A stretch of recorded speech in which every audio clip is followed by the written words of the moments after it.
Tom? It's 2:01. Okay. Let's see who's on here.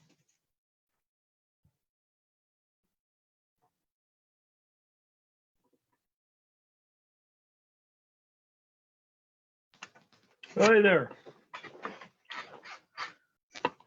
See Joe, Donna, and is it Catherine? Yes.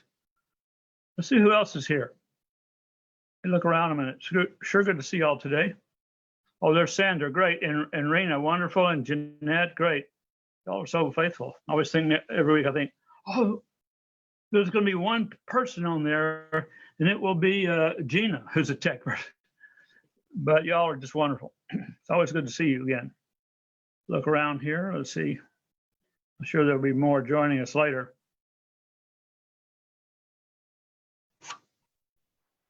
Okay, so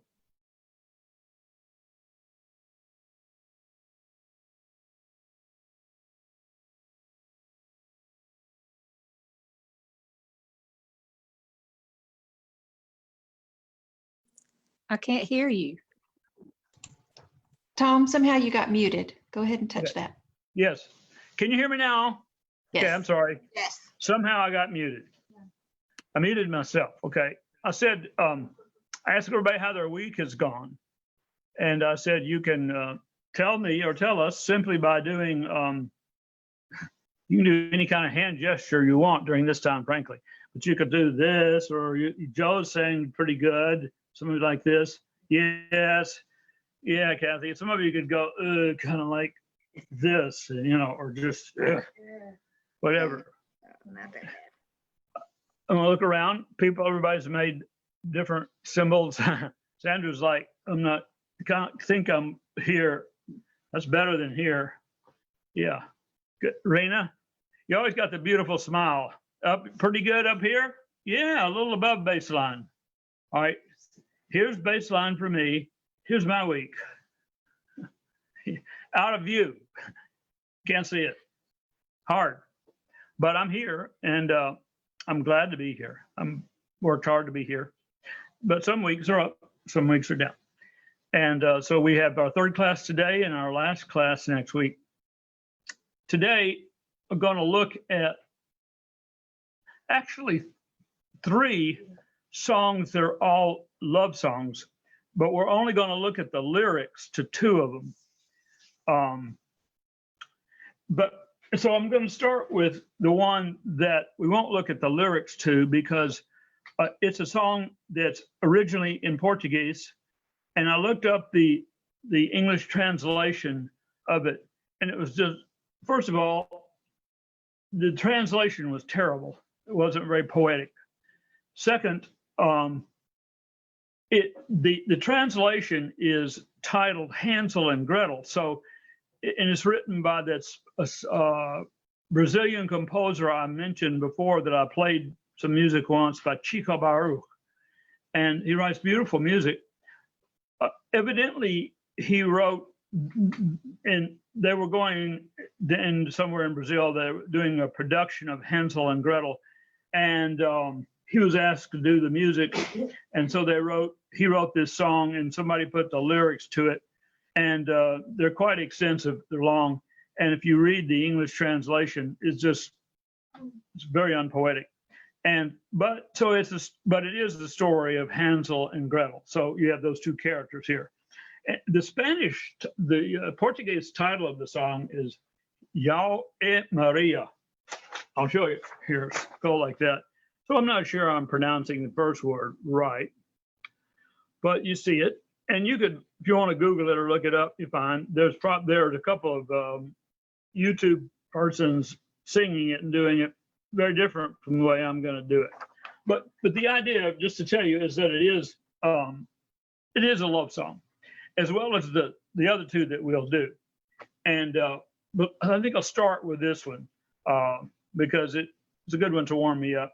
And so it's a Brazilian song, but interestingly enough, most all the Brazilian music I've introduced so far, or that you usually hear, is in some form of meter that has 2 beats to it or 4 beats to it, to the bar.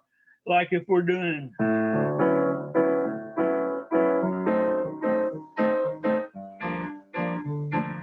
one, 2, or 1, 2, 1, 2, you feel this 2 beat feel.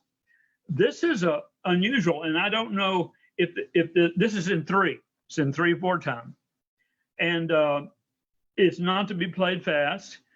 And I don't know if the particular rhythm has a name or not. Frankly, I had a hard time doing research to find out if this is some kind of a particular rhythm that has a name for it in Brazil or anything. So, but I do my version anyway, and it does have I still keep that Spanish feel to it. But I kind of open it up harmonically. I add a couple of extended measures and things like that.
interesting little rhythm, isn't it? Thank you. Thank you, Rena. Yes, please feel free to do this, everybody. Yes, I've been working on that song for several months actually now. It's hard to learn that song. And then, of course, then I reharmonized it.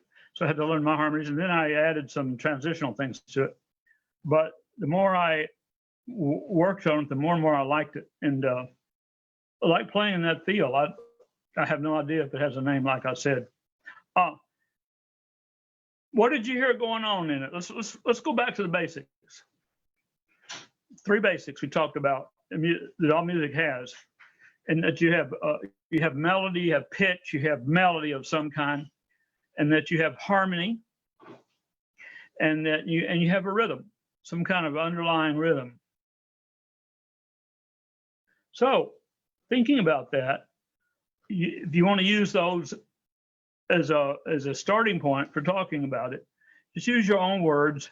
I'll play a little bit at the beginning at first, so to refresh your memory about it, and also think about it in terms of the kind of impression, what kind of impression the song may give you in some way. Because even though I'm not telling the lyric, it is a song, and he said it 2 lyrics. So you can imagine that it's like we talked before about a lot of music, that it's narrative in some way. See if for you it is narrative, that it's not, that it seems to move from one scene to another, or one act to another.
Okay, let's get a little feedback from you. Go ahead and speak up. Feel free, please do.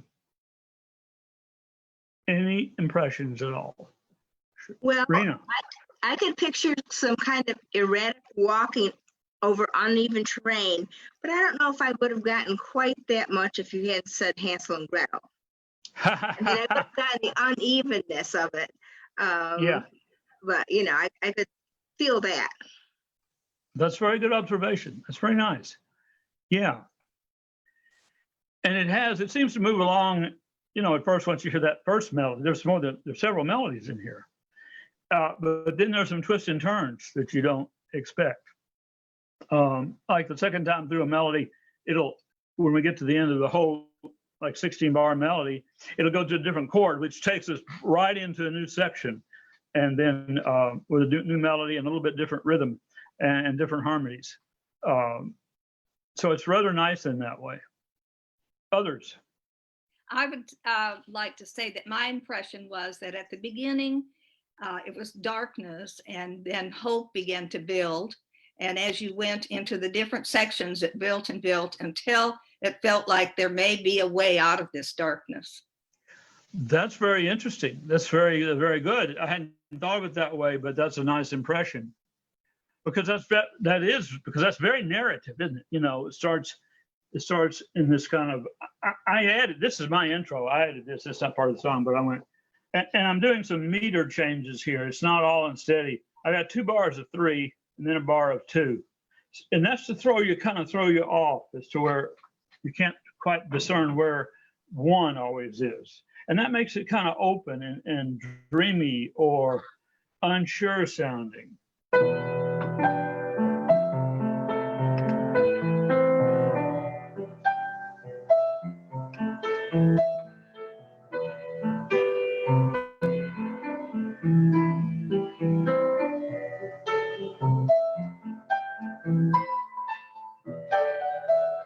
Get me into it. And so it's kind of setting that mood.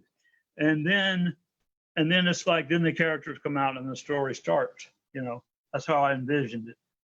So really good observation. Somebody, and picking, I like that you stay in touch with your intuitive self as to what, how this feels. And I'm not using the word feeling just as an emotional experience. I'm using it as an existential meaning experience, you know. How are we experiencing this in some way as story or as theme or as tale, as familiar, what's what I'm looking for, archetype of tale or anything like that too, which is what you were describing. It starts, you know, and kind of dark and dreary, and then hope seems to come in, new day seems to come. Certainly that's very, I mean, isn't that true of the age in which we live right now? How we are trying to live inside is, I know I have times, days in which I'm really tired of this, you know, and then the next day, my hope is renewed, you know, through. And this is one thing we haven't talked about. I haven't asked you all to freely share, and maybe we should, and we could do it. Let's do it the last week.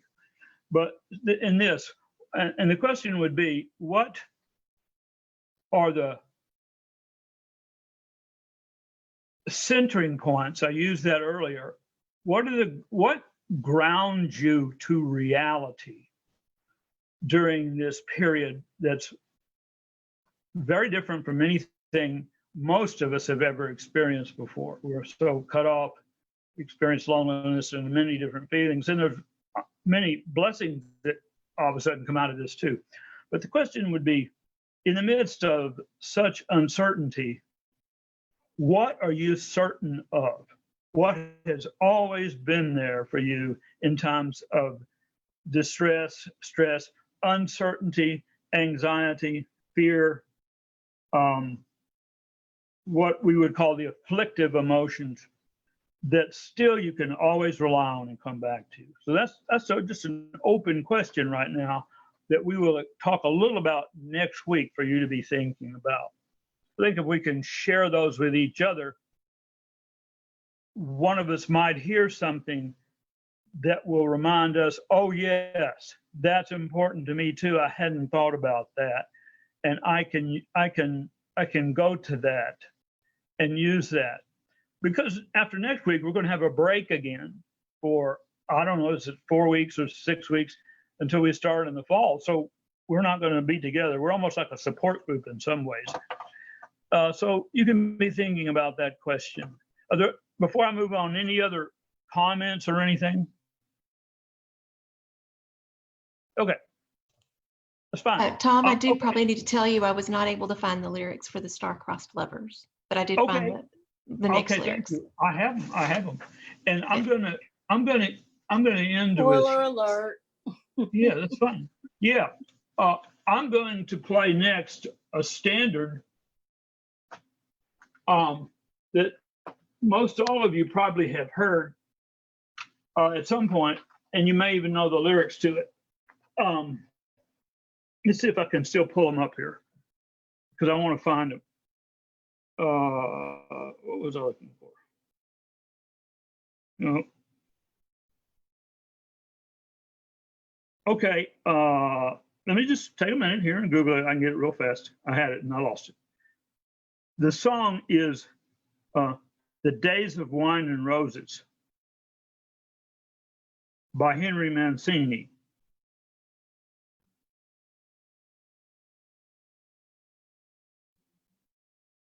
And Johnny Mercer wrote the lyrics.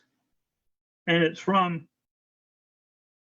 a movie made in 1963 by the same name. Some of you may have seen the movie. It's a dark movie. And it's about, once again, sort of an iconic theme that runs throughout human history. Relationship that burst into flame, love, and seems lasting, but then tragically something enters the picture. And the lyrics don't really tell you what. It's so poetic. That they're now at the end of their story, and the lyricist is saying, we've entered a place we never expected in the beginning, and it's the end of this relationship. We don't, it could be, so that's the outline of the theme.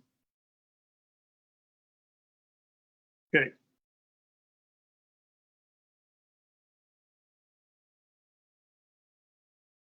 Okay. Now, another interesting thing about these lyrics is that, hang on, I don't know why it didn't come up.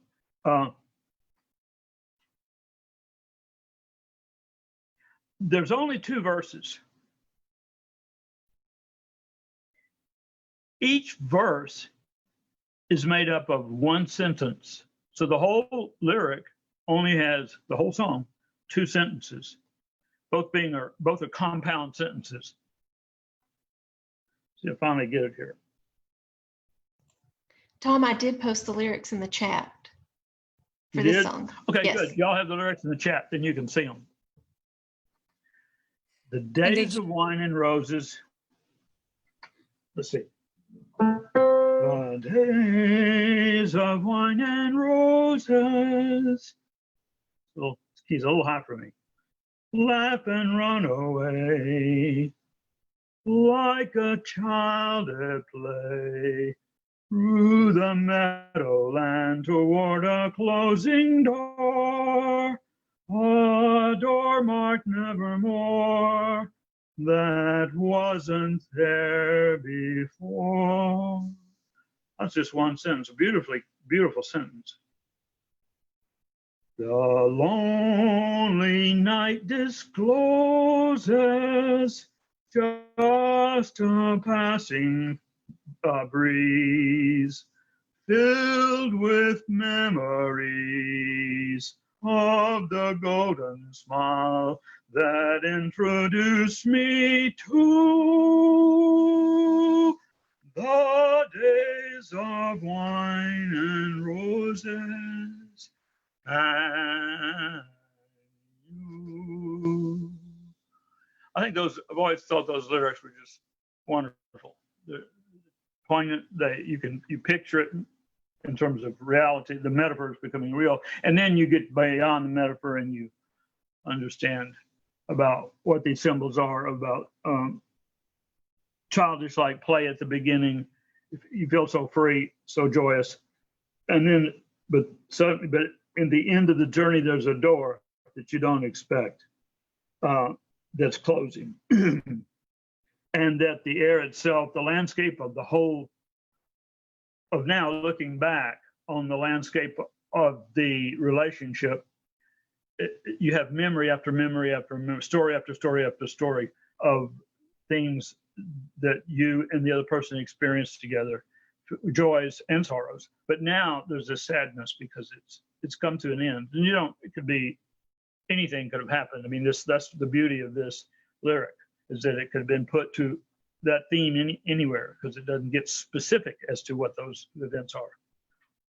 All right, now I'm going to play it, and I'm going to use I'm going to do some things in it, but getting back to the themes that we talk about, I want you to listen for, you've heard the melody, of course, and you heard the harmony. I'm going to reharmonize, so you'll hear some harmonies that are different. But what I really want you to listen for is, what do I do that keeps the song fresh? Because I'm going to play through the melody 3 times before I start some kind of improvisation. And that's a lot of times. But I've got to do, if I'm going to do that, I've got to do something that moves the song along. So let's see. So we're really talking here about more about, of the 3 things we talked about, we're talking about more about harmony, about what I've done with harmony. And especially what I've done with harmony as I played it maybe through once, and then I want to play it again, and then again. So I'm really giving you a lot of clues there for what to listen for.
Kate? What'd you hear going on? Jeanette, okay, unmute, do your mic. Unmute your mic. Okay. Now can you hear me? Yeah. Okay. Yeah. Okay. First off, I have always loved this song, but I think it is truly one of the most poignant songs ever written. And Yeah. so what I noticed mostly was that the first time through it, it had the sad, poignant character. But as you went through the repetitions, they got more rhythmically and harmonically complex and sophisticated. But at the same time, I felt like the mood lifted, the poignancy lifted a little bit for me. And it was like, yes, this is a sad story, but everything is kind of going to be okay. I think it was being viewed more with each repetition from more of a remove and more of a settled feeling that, yes, this is a sad story, but it's all going to be okay. It got happier as it went along, I thought. Yeah. I like that. I hadn't thought of that, but I like that. Yes. Yes. That's how it struck I like me. that a lot. Yeah. That's the way. I like that. I like the theology of that. I would say, as a Christian, for me, that's redemptive. That's redemptive theology. Whereas for somebody else, they may be. I mean, most people I know don't think in terms of life, probably from a theological perspective. But it's a great way to think about life, even if you're not a believer. You can take the same themes: hope, faith, trust, redemption, and still they work within even a secular way of thinking. They work for others. I can't imagine, because I've never been there, but in my reading of persons who are not particularly spiritual in any way, those themes, they still come up. Hope in something, believe in something. And the theme you're talking about is that one in which things that were once wonderful, once so poignant, and now remain that way, but they're closing. It's come to some kind of an end. Yet, over the course of the piece, your sense was that the sorrow, there's joy now beginning to be interjected into the sorrow, a little bit here, then a little bit more, then a little bit more, then a little bit more. And that's back to this idea of in Christian theology and in Judaism of a redemptive God who out of suffering brings new life always. And we wait in patience for that. And I think COVID is a time like that for sure. That's where we are. So if that helps point you in a certain direction of how to think about this time from your faith perspective, good. You may have something you'd want to share next week. But my whole theology has been, I didn't know what to call it until I got to be an adult later and started studying theology, but I realized it's one of redemption, since I've been through so many very dark places in my life, and then come out of that always a different person who's likes to think and knows that I'm a better person. I'm more of my true self, of what I was always intended to be in terms of the person I am. All right, that's a lot of talking for me. Let's jump in here with something else before I play the last song. Anybody else? Come on. Kathy, do you have anything to say? Anything you'd like to say? Yeah, go ahead. Unmute yourself. I'm trying. I got you now. It's a song that I don't remember not knowing. I've kind of known it that long. And when you were playing it, I got lost in what you were playing and then kept coming back to the core of it, which jazz kind of does that for me anyway. I get lost in it and don't When really you're have good Mhm. words for it, but when you're lost in jazz, and I'm not trying to make a generalization, but let's put it this way: the jazz you like to listen to, when you get lost in it, is it a good lost? oh yeah, It's kind of lost in a absolutely. good way. Yeah, in the Yeah, mystery of it. yeah. Yeah, But I'm in that and not. yeah. Oh, you're not thinking about the lyrics or any right. We move out of that headspace and into here, which is where Yeah. the best place to live from. Right. I've got you. Now, if we heard somebody singing it, let me say one more thing about this.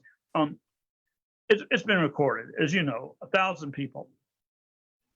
I would recommend that you listen to this recording of it.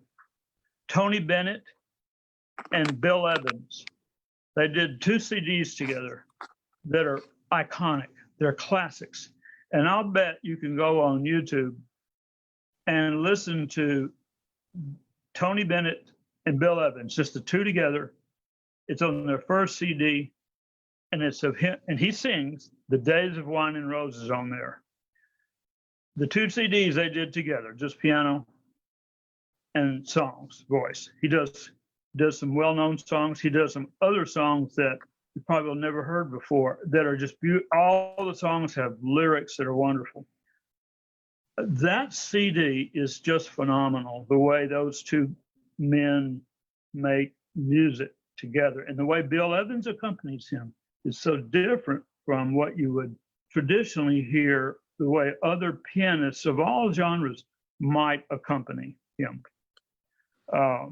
So Tony Bennett and Bill Evans together, or you can go to iTunes and just pick it out from the album. Probably 99 cents. I assure you it's worth it. We're going to move on here.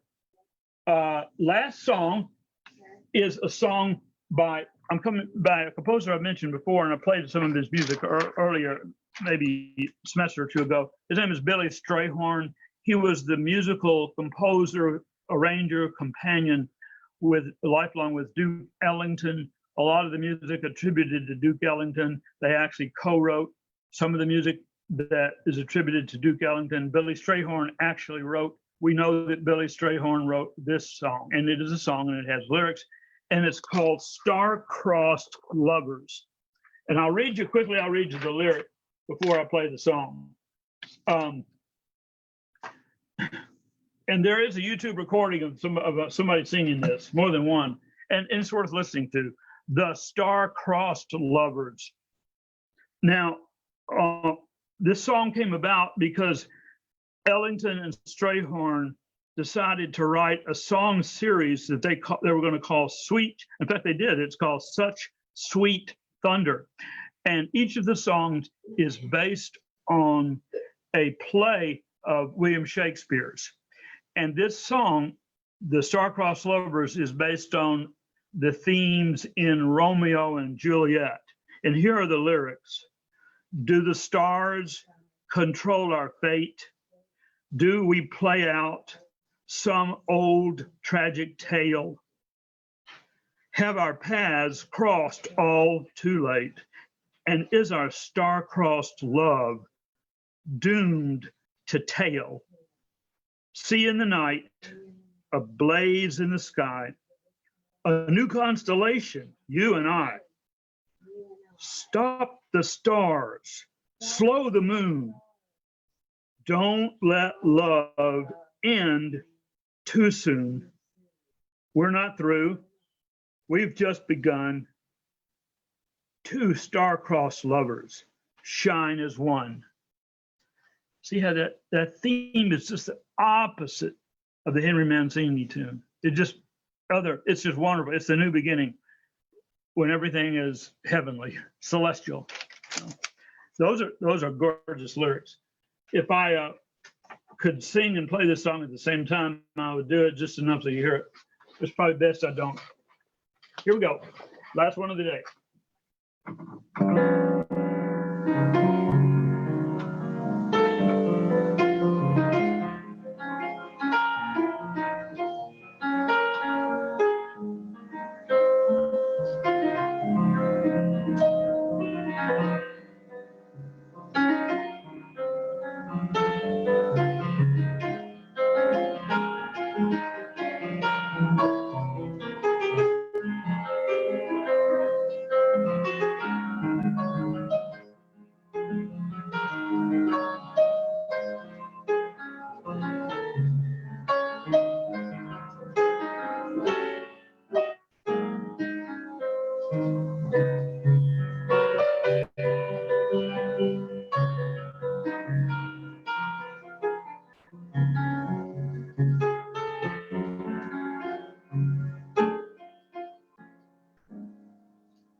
Yeah. And the lyrics, I mean, when you put the two together, if you check it out on YouTube or something, I mean, it's a perfect match, in my estimation. All right, we only have a few minutes left. I've enjoyed this. Next week, our last one. I can tell you that I've been thinking more and more about fall, and definitely one of the things I'm going to do is to introduce or to focus on jazz pianists and jazz composers who are lesser known. Not all of them will be lesser known, but I am going to do some Brad Meldau, Alan Pasqua, and I could throw out some other names, but we'll just wait. And but that's part of what I'm going to do in the fall, and that's exciting for me because I will get a chance to go back to their music, which I haven't looked at in a long time, and I'll be forced to learn some of it and to reintroduce myself to them too. Art Landy is another one. Art Landy is a great pianist who's so unknown, but those who are pianists know Art Landy, should be really recognized. There are others. Let's get just a little last feedback for me for this coming week. All right, so let's figure out what question I want to ask you. Give me a good word for me. I'm gonna focus on me. I'm always teaching you. Give me a good word to live out of this week. Doesn't have to be a single word. Thought. I got one. All right. Persistence. Persistence. All right. Perseverance. Yes. Yes. Absolutely. Yeah. Yeah. Live in the present. Say it again. Live in the present. Live in the present. Well, Sandy took mine, sort of, Oh, that's a good one. But Still, I you want- can still use it. but I wanted So- to say something about savoring the present moment. Yes. Yes. Savor the present moment. Yeah. There have been I've got a many- phrase for you. Yes.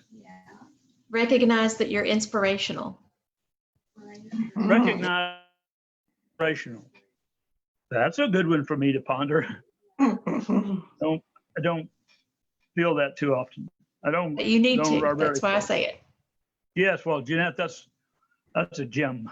All of y'all are gems. So mindfulness, live in the present, gratitude for the present, perseverance, and recognize, and this should apply to all of us, recognize that we are or can be an inspiration for others during this time. I like that. That's three wonderful things that every one of us can take with us. Anybody else got another one? The one Donna, that you have one? the one that I learned when my husband was sick that I've kind of held on to, especially during this time, is celebrate every tiny victory. Yes. Oh, So it do I doesn't like matter that? what find the victory, even if it's really small, and celebrate Yeah, that. victory. And you can probably find something in each day. Yeah. I was very ill all of 2017 and the first 8 months of all of 2017 and the first 8 months of 2018. And it's a long story. They couldn't find what was wrong. The first doctor missed it. I could have been well, but I got worse. So I had to wait out that period a long time. And during that period, I took I've kept a journal for years, not a diary, it's a journal. And I took it and I began to write down, let's say, truths that I learned during that period that seemed to be, for me, eternal and that sustained me, just like the ones we're talking about. So those down today in my journal. One that I put in, I remember one of the first one that came to me was, every day has an intent. There's an intention in every day. that can be used a lot of ways. Maybe I'll talk more about it next week, but you can think of that. In other words, each day, I believe, of course, is a gift, but there is a God-given intention for you to see and experience in that day. And it may be the tiniest little thing, but it's a gift. So I would say, what is the intention? I will be on the lookout for his intention for me that day. Sometimes it's a really hard teaching intention, you know. The one about the toughest one, the hardest one is always let go. Let go. The ego wants to remain always in control. All right, so enjoyed all y'all today so much. I'll take with you Thank what you you very said. much. Next Thank week, you. peace We be with appreciate you very much. Thanks, Tom. Thank you.